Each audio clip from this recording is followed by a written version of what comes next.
ವಿಪಕ್ಷಗಳು ನಡೆಸ್ತಾ ಇರುವ ಹೋರಾಟವನ್ನು ಕೂಡ ಸಕ್ಷಮವಾಗಿ ಎದುರಿಸಬೇಕು. ಈ ವಿಚಾರ ದೊಡ್ಡದಾಗದಂತೆ ನೋಡಿಕೊಳ್ಳಬೇಕು ಅಂದಿದ್ದಾರೆ.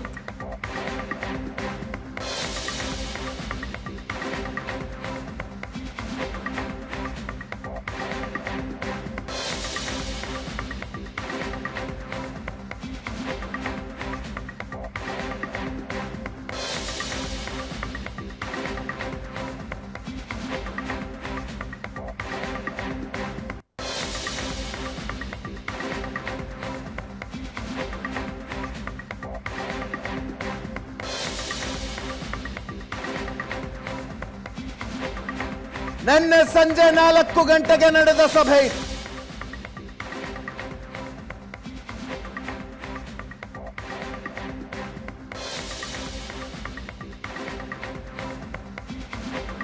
ಮುಖ್ಯ ಕಾರ್ಯದರ್ಶಿಗಳು, ಪೊಲೀಸ್ ಮಹಾನಿರ್ದೇಶಕರು, ಡಿಪಿಎಆರ್ ಸೆಕ್ರೆಟರಿ,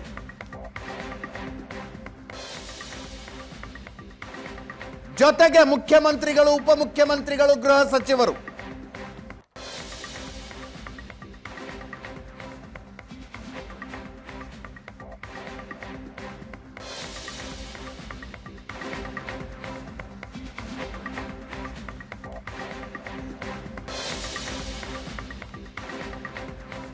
ಈ ಮಧ್ಯೆ ನಿನ್ನೆ ದೊಡ್ಡ ಮಟ್ಟದಲ್ಲಿ ಚರ್ಚೆಯಾಗಿದ್ದು ಡಿಸಿಪಿ ಬರೆದಿದ್ದ ಪತ್ರ.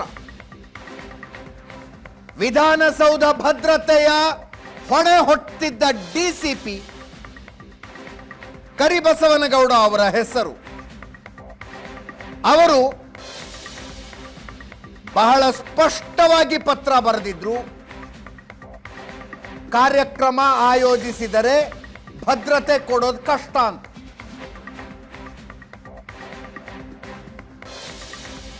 ಆ ಪತ್ರ ಹೊರಗಡೆ ಬಂತು, ಮಾಧ್ಯಮದಲ್ಲಿ ಚರ್ಚೆಯಾಯಿತು. ಮುಖ್ಯಮಂತ್ರಿಗಳ ಸಿಟ್ಟಾಗಿದ್ರಂತೆ.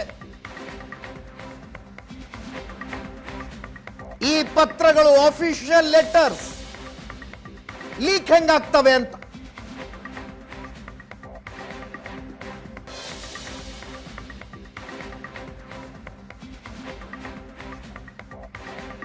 ವಿಧಾನಸೌಧದ ಮೆಟ್ಟಿಲುಗಳ ಮೇಲೆ ಕಾರ್ಯಕ್ರಮ ಮಾಡಬಹುದಾ ಅಂತ ಡಿಪಿಎಆರ್ ಸೆಕ್ರೆಟರಿ ವಿಧಾನಸೌಧ ಭದ್ರತೆಯ ಪೊಲೀಸರಿಗೆ ಕೇಳಿದಾಗ ಪೊಲೀಸರು ಅವಸರ ಮಾಡಬೇಡಿ ಅಂತ ಹೇಳ್ತಾರೆ.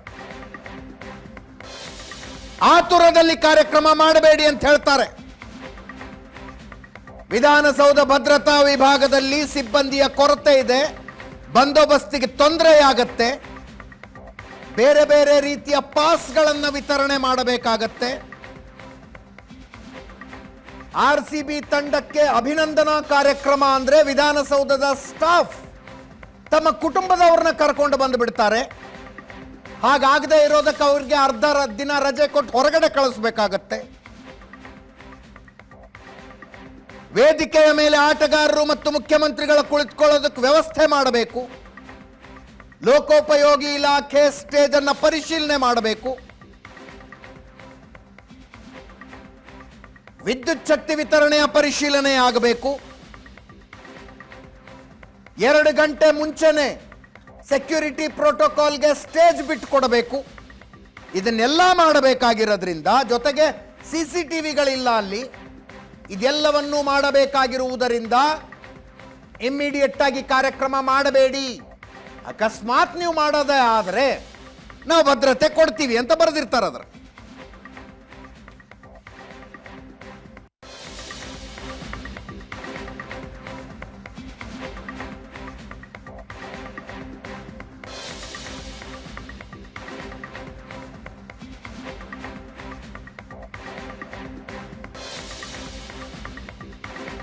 ಆರ್ಗ್ಯುಮೆಂಟ್ ಸರ್ಕಾರದ್ದು.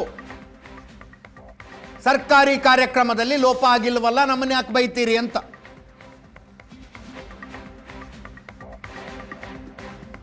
ಸರ್ಕಾರದಿಂದ ತಪ್ಪೇ ಆಗಿಲ್ಲ, ಸರ್ಕಾರಕ್ಕೆ ಯಾಕೆ ಮುಜುಗರ ಆಗಬೇಕು ಅಂತ ಮುಖ್ಯಮಂತ್ರಿಗಳು ಕೇಳಿದ್ರು.